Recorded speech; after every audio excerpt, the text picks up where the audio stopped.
Let me tell you this one again, and you should take it to the bank. There's nothing like one Nigeria. One Nigeria is nothing at the moment but a scam. One Nigeria only exists on paper, but in reality, it doesn't exist. Do you want to know why I say that? Basically and simply stated, the fact is, at the moment, different ideologies are actually aspiring for dominance. You have the Islamic ideology, you have the Biafran ideology, and you have the Oduduwa ideology. All these things. The fact is, the people I see missing in the picture are even the Niger Deltas, though they are actually comfortable or convinced with their 13% derivative. But in reality, one Nigeria only exists on paper, and that is just it. We can't be lying to ourselves for a very long time. And why does it only exist on paper? It exists on paper based on the fact that there's a wonderful write-up that says Nigeria remains an undivided entity and is all-encompassing. It accommodates all different factions, religious institute or whatever. But the fact is, different segments, different regions, as it applies according to the majority, dominates actually what should be and what should not be. When you come to the north, what do you see majorly? You see the preponderance of Sharia. Preponderance of Sharia that neglects or negates the diversity of the north, right? When you go to the east as well, you find the Igbos, and the fact is, according to how they feel they have been marginalized and they have been cheated under the disguise of one Nigeria, they are actually trying to have their own too, and they are protecting their territory. I think in this part, I think the only safest place so far that are actually even safe in all this madness is even the Yoruba land, because the Yoruba land now is all encompassing. Muslim, Christian, Babala worshipper, all accommodated. Do you get it? So they are forging towards a better Yoruba nation. And that is why you get to see that at a point in time, we can give it to the Yorubas that they are all on the same page. Both the masses and both even the political figures. The fact is, they do things that reflect the generality of the Yoruba land. Though gradually there's an encroachment of radical Islamism that is about to befall them as well. But the fact is, they are more formidable at the moment. Why do I say they are more formidable? Just like I said, politically wise, masses wise, they are all united. But when you come to the Igbo land, what do you find? You get to see that there's a disparity between what the common man, what the common Igbo man wants, and what the politicians want. And that is why you see the likes of them Soludo and even them Oju Uzokalu challenging their ideology, saying Alex Oti is just painting roads or whatever, and Soludo closing down markets and nothing is being done. And the last time I checked, all these people are advocating for the fact that we need to remain on our own. So the fact is, if you can't challenge even these people that negates your own ideology of the fact that we feel cheated, while you feel cheated, they don't feel cheated.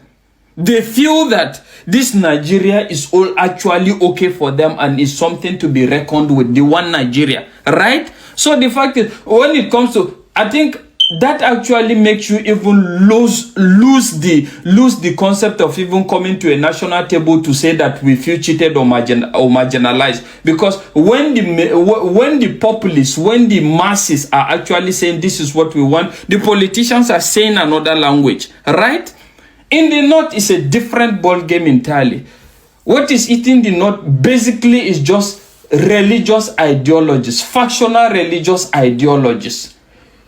Different ideologies everywhere in the nation. And funny enough, the government is not doing anything against this. And if I must tell you my own opinion, what I feel in regards to the present situation is the fact that we have a president that is supposed to reflect one Nigeria, right? But the fact is, the president is more interested in actually coming. That is my opinion. More interested in coming for the second tenure Only God knows what he's pursuing. And in my own concept now, in my own take, all he's just basically pursuing is even just strengthening more of the Oduduwa Republic. Let me say it here. That is my opinion, and that is what I feel. But the fact is, his people are rallying around him again because they feel they have been cheated majorly by the North. At the end of the day, now, this leaves you with the dilemma of the North. What is actually the fate of the North? The fate of the North is the fact that the North used to be wonderful people, but over time now, you have had radical Islamic sects, radical individuals that have actually taken out the peace of this region. And now we are like the poverty capital of the nation. Do you get it? So the fact is, anybody that keeps telling you that we are one Nigeria, and according to the law, when you now come out to say there is no one Nigeria exists on paper, it looks as if you are trying to achieve division. But let me ask you this question now. If I'm actually all about achieving division or separation, what do I stand to benefit from all these things? Nothing. I'm not a politician. I don't intend to contest for politics or whatever. But all I'm just advocating now, all I'm just trying to see is a situation where individuals are respected just like developed nations, irrespective of your tribe, your religious affiliations. You're all welcome. But it will be very foolish and stupid of anybody to come and tell you that we are under one Nigeria and we should just blame it on bad governance. Or just like I keep telling you at any point in time, bad governance is informed as a result of this ideological divisions that exist in the nation. So the fact is, I think the general point of conclusion here is we are actually in a battle, a war of either dominance or living together as a nation. So the fact is, dominance, only God knows who go dominate. But having a better nation now is equally in the hands of God and in the hands of the politicians. How do you want the nation to be? And in regards wanting the nation to be, you don't need to do any magic. All you just need to do is just do one thing, which is enforcement of the rule of law and due process, irrespective of region, irrespective of tribe, irrespective of party. And that addresses the whole issue. But as long as this remains, as long as this stupidity remains of this old, let me not just insult people here. We are just going to remain nothing but a divided nation. And I want to state it clear to you again that you shouldn't blame anybody for desiring and aspiring to go his own way because of the reality they see on ground. And that is just it. When we say one Nigeria, what does that mean? I mean, what does it really mean, one Nigeria? To the northern, one Nigeria is an excuse to put everybody together and establish a case of Mom Kide walk, Babu de chop. Whereas to the southern is a case of bringing people together while they do all the work, but they don't get a chance to say what should happen. So I see the phrase one Nigeria as a big hoax, because whereas one side of the divide wants exactly to grow, the other divide perhaps are limited by their ideals of a feudalistic system of government. Now, what is it I'm saying? What are all these things that I've said? You see, I was in a bus and I was chatting with a young man from the north, and it appears as Nigerians, owing to our leaders, when we had independence, we didn't have nationalists who fought for the independence of Nigeria. What we had were tribal champions. The Yoruba man was fighting for the Yorubas, the northern man was fighting for the north, and so on and so forth. So that psychology has trickled down to us, and today we do not see ourselves as Nigerians. We see ourselves as a Hausa man living in Nigeria, or as a Yoruba man living in Nigeria, or as an Igbo man living in Nigeria. As a matter of fact, if I have to be explicit, the Igbo man to a large extent, are the only tribe that has evolved in nationalistic sense. But this nationalistic sense to some other people are being interpreted as perhaps invasion, because it is only the Igbo man that leaves his land and go to other people to stay and even call that place his home. But for those who don't have that nationalistic sense or are constrained by their tribal proclivities, are not in any way to understand the ideals of nationhood. They will not understand that being a Nigerian means that you can actually go anywhere and reside. So I was talking to this young man, and it appears there was no love lost. He actually didn't see me as his brother. He didn't see me as a Nigerian. All that he saw was he's a northerner and I'm a southerner. So I told him that as a northerner, you guys are the one slowing our growth as a people. I will tell you this for free, and I'm not making this video as against the North or trying to smear the northerners. I would not be where I am today if it were not for the goodwill of the northerners. They've hosted me. They are hospitable. Forget the stereotype that they are murderers, and they are, in fact, the most hospitable place you can be is the North. But in terms of growth, the difference between the South and the North is that the southerner is a growth-oriented person. The northerner is a contented person. In other words, what I'm saying is that if you meet a Hausa man or a northerner, when I say North, I mean Connaught in particular. If you meet a Connaughtan man and you give him a tray of kola nut, if you have 2 trays of kola nut, let's say the tray of kola nut is worth 10,000 naira per tray. You give one to the northern man and you give one to the southern man. I can tell that in 10 years' time, you still come and meet the northern man still selling that kola nut in that tray. But in 10 years' time, you will see the southern man, perhaps he would have graduated to something more lucrative that would take care of his growth in economy. That is why I say the northern man is not growth-oriented. The southerner, on the other hand, is growth-oriented. So the northern man will keep multiplying poor people, whereas the southern people will keep multiplying average people or wealthy people. Now, the northern man will claim that they have Dangote, but that's just one man. But the southern man can boast of, at least from the higher class to the middle class and to the semi-middle class, to be averagely rich and can take care of themselves.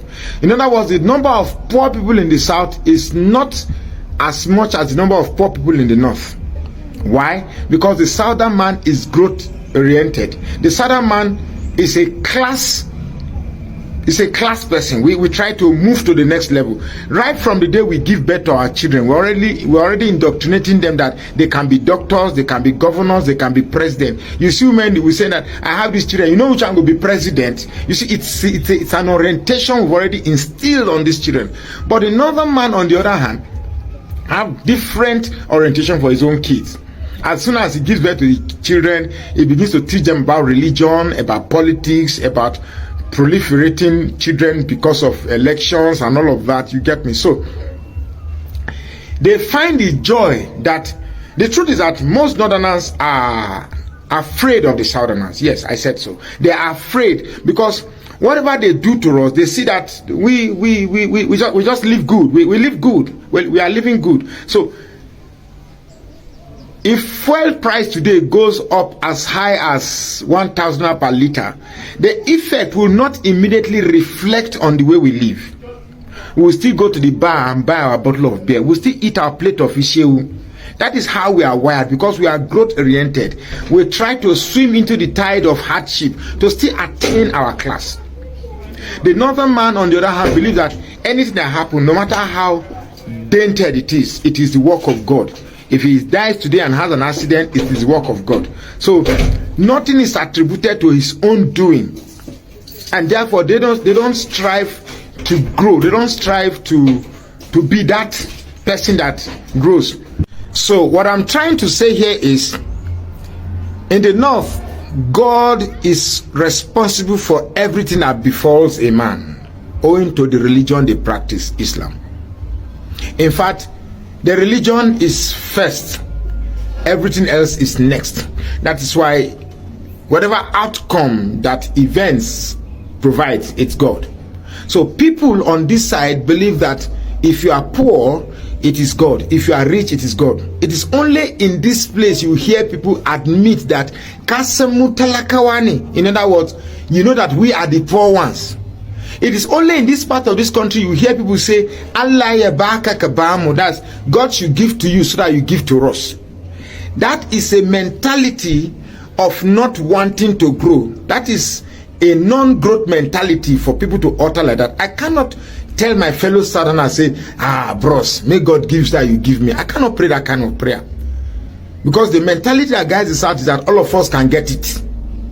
So, with mentalities like this, this is the very reason why during elections, these Northerners don't go to elections to vote for people who will better the economy. Because to them, they don't, when you keep voting that I will do you good road, I will do you good this, I will good hospital, good, those things don't matter to them.